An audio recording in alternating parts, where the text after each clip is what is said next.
We give weekly allowance based on our children's age. It is not tied to chores. Do they need to earn their money? Yes. The best parallel I had for getting weekly allowance was her going to school while mom and dad went to work. We put an effort in our work and we behave appropriately. None of it is tied directly to grades. Of course, then that brings the question of, do they still get allowance during the summer? Yes. Because allowance is tied to school or learning, working our brain, I still make them work their brain during the summer. The only things that I did buy this particular summer was a little word search for my little one and a Sudoku for kids for my big one, as well as some timers because our old ones kind of were done for. I also did buy a subscription for, I believe it's called education.com, where there's like a lot of worksheets that you can tailor to their grade. It was like $8 a month, so I figured it was fair enough. And I printed some worksheets out for that. But I also like to focus on one particular area of life skills. Last year, we focused on laundry. So my daughters both learned how to do their own laundry and they've been keeping up with it every single week since then. So this summer, I decided to focus on the kitchen and learning kitchen skills based on their age. So each of them have their own little folder. These are literally ones that my daughter used during the school year. So it says activities on here. This one was her Chinese folder. I just used what we had. The very first page has their morning and night routine. These are just the things that they tend to forget or tends to hold us back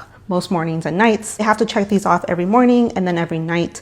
And then they have their weekly laundry and cleaning up their room, just making sure that it's completely clean and not just tidied up. The next one I have is their summer learning list. I don't limit them to like, you have to do X, Y, and Z. When they first wake up, they have to do their morning routine. Then once they've completed that, depending on what time that is, I'll give them a time limit for how long I expect them to do learning activities. Sometimes it's only an hour, sometimes it's 2 hours, just kind of depends on how late they woke up and then what we have going on that day. Then they can come to this list and kind of take care of different things until that time is up. I make sure to tailor the activities to each of my children depending on what they like, what they have, and what they needed help on last year. Then we move on to the summer kitchen skills that I wanted to teach them. Same thing, it is based on their age and kind of what I wanted to focus on. I broke it down into safety, cleaning, and cooking. And then this we check off. This way we can see how much practice we're getting with each of these skills. And then from there, it's just the worksheets that I talked about. A lot of them came from education.com. I also got some from like Pizza Hut, the Book It program, because they have a reading program for the summer. And then Barnes & Noble also has like a summer reading journal that they can get a free book if they fill out this little sheet. We did also go to the library to pick up a bunch of books so that they could